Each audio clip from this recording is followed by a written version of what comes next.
Bismillahirrahmanirrahim. Assalamualaikum warahmatullahi wabarakatuh. Perkenalkan, nama saya Dahlan, mahasiswa dari jurusan Jurnalistik Fakultas Ilmu Sosial Ilmu Politik Universitas Haluoleo Kota Kendari, angkatan 2019, kelas B dengan NIM C1D3194042.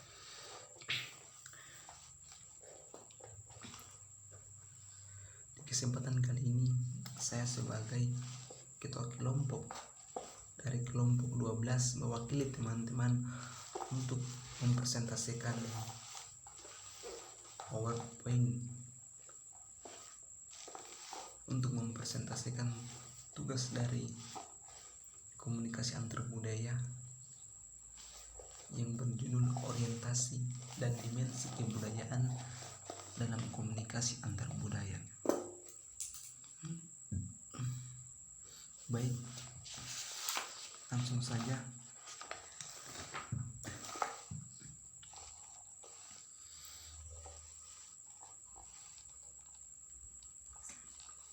Yang pertama adalah pengertian orientasi dan dimensi.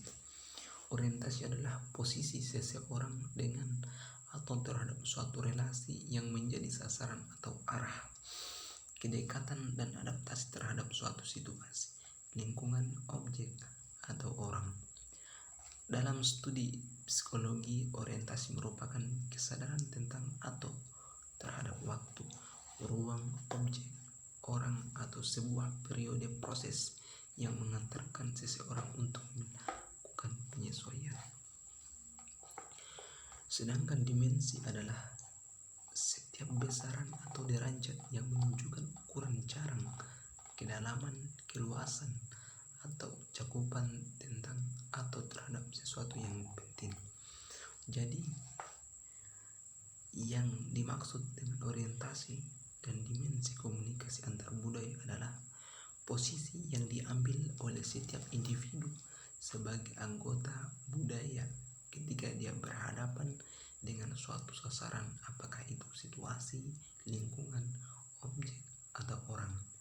Orientasi juga merupakan kesadaran kita terhadap waktu, ruang, objek, orang dari kebudayaan lain yang dipersepsi menurut kebudayaan kita sendiri. Yang kedua adalah hubungan antara orientasi dan dimensi terhadap objek.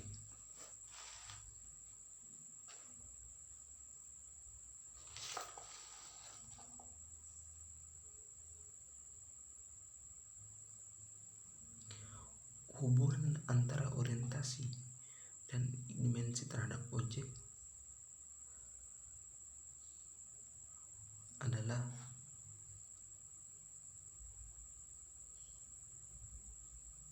dengan tersusunnya sebagai salah satu latar belakang orientasi budaya, dimensi, derajat, besaran, kedalaman, objek, ruang, waktu, lingkungan. Dalam proses komunikasi antar budaya, kebudayaan tidak boleh dilihat hanya sekedar adat istiadat. Kebudayaan patut dipandang meliputi pertukaran persepsi tentang diri sendiri dan orang lain yang menjadi sasaran komunikasi, dan bahkan persepsi dan sikap terhadap suatu objek, apakah itu ruang, waktu, lingkungan, orang, atau relasi dengan orang lain. Jadi ini adalah bagian dari sebuah pemrosesan informasi, tema-tema percakapan, pandangan kita atau komunikasi tentang objek yang terbentuk oleh situasi kognitif individu.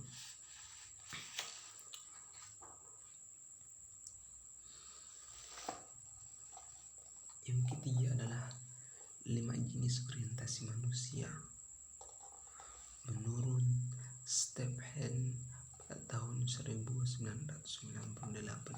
Yang pertama, orientasi terhadap manusia. Yang kedua, orientasi terhadap sifat manusia.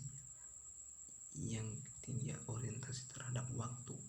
Yang keempat, orientasi terhadap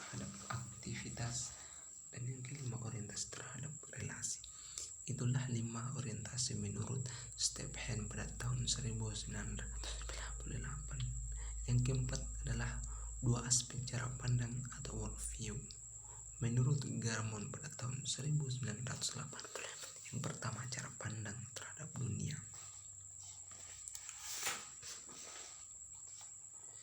Cara pandang terhadap dunia memiliki beberapa aspek. Yang pertama, budaya malu versus budaya merasa bersalah. Artinya, dalam suatu budaya seringkali kita jumpai beberapa oknum yang memiliki rasa malu dan memilih untuk tidak mengungkapkan apa yang dia ingin berikan pendapatnya terhadap lingkungannya. Yang dimaksud dengan budaya merasa bersalah adalah ketika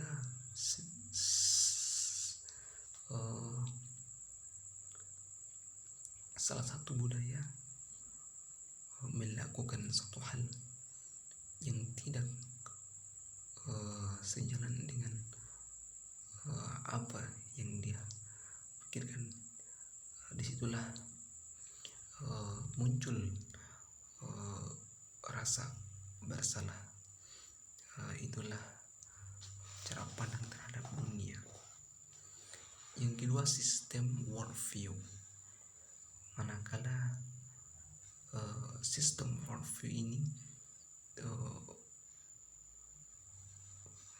memiliki impersonal dan supranatural atau objek analisme, shamanisme atau paham magis tentang hadiah, sogok, harga diri dan lain-lain.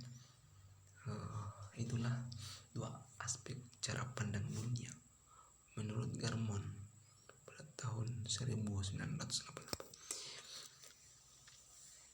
Yang kelima adalah 5 persepsi yang berkaitan dengan low context cultural and high context cultural. Di sini terdapat beberapa poin. Yang pertama, persepsi terhadap isi dan orang yang menyebarkan isu.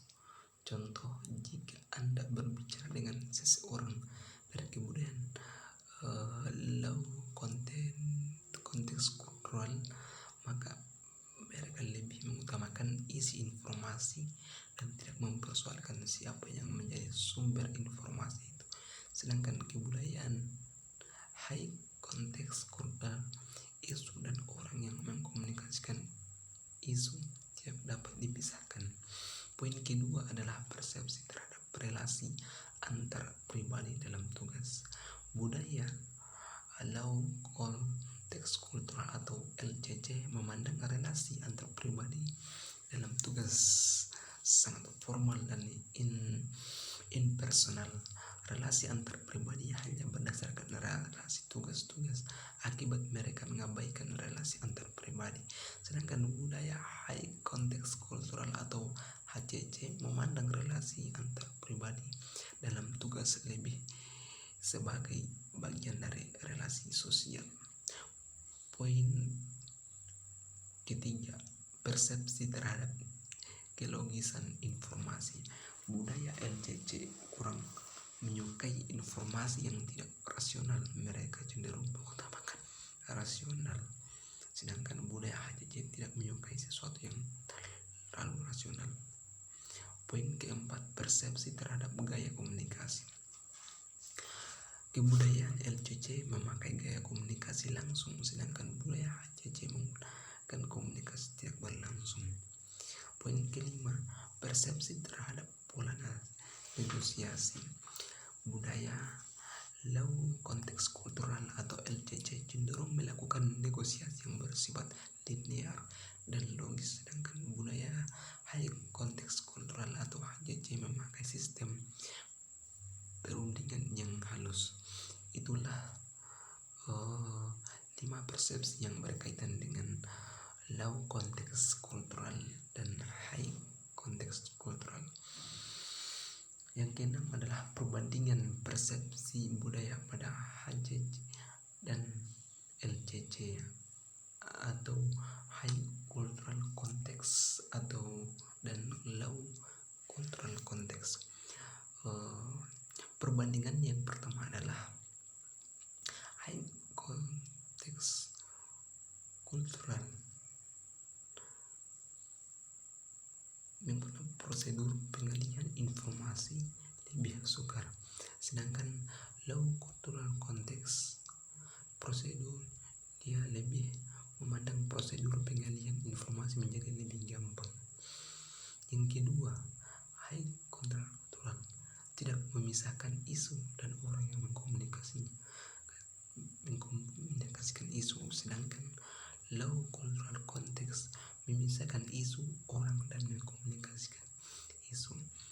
Yang ketiga, mengutamakan relasi sosial dalam melaksanakan tugas sosial oriented personal relation, sedangkan low cultural context atau LCC lebih mengedepankan relasi antar manusia dalam tugas berdasarkan relasi tugas text oriented impersonal relation. Yang ketujuh adalah dimensi budaya menurut Hofstede. Pola-pola budaya yang diajukan oleh Hofstede merupakan sebuah perspektif teoritis berdasarkan studi tentang perbedaan orientasi nilai yang berkaitan dengan pekerjaan atau work or related value orientation. Ada beberapa dimensi menurut Hofstede, diantaranya adalah 4 dimensi merupakan pola-pola budaya yang dominan, yakni power distance. Power distance merupakan konsep yang merefleksikan derajat yang mana sebuah kebudayaan, yakni bagaimana kekuasaan organisasi maupun kekuasaan institusi didistribusikan kepada para anggota budaya secara seimbang. Juga bagaimana pandang kekuasaan power holders tentang pengambilan keputusan apakah menantang atau menerima. Yang kedua, uncertainty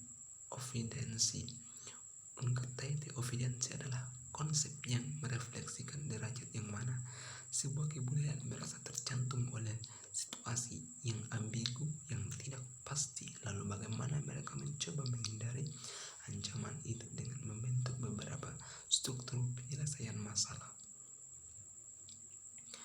Yang ketiga, individualisme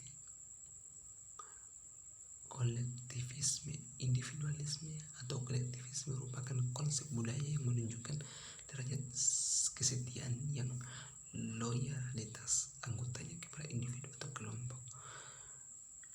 Yang keenam, masculinity atau femininity adalah sebuah konsep kebudayaan yang mengindikasikan derajat nilai-nilai perilaku tertentu, misalnya sikap tegas, prestasi kerja, kemampuan dan kemahiran, menolong orang lain, hasrat menjadi kaya, memberikan dukungan sosial bagi mereka yang ingin mengubah kualitas hidupnya.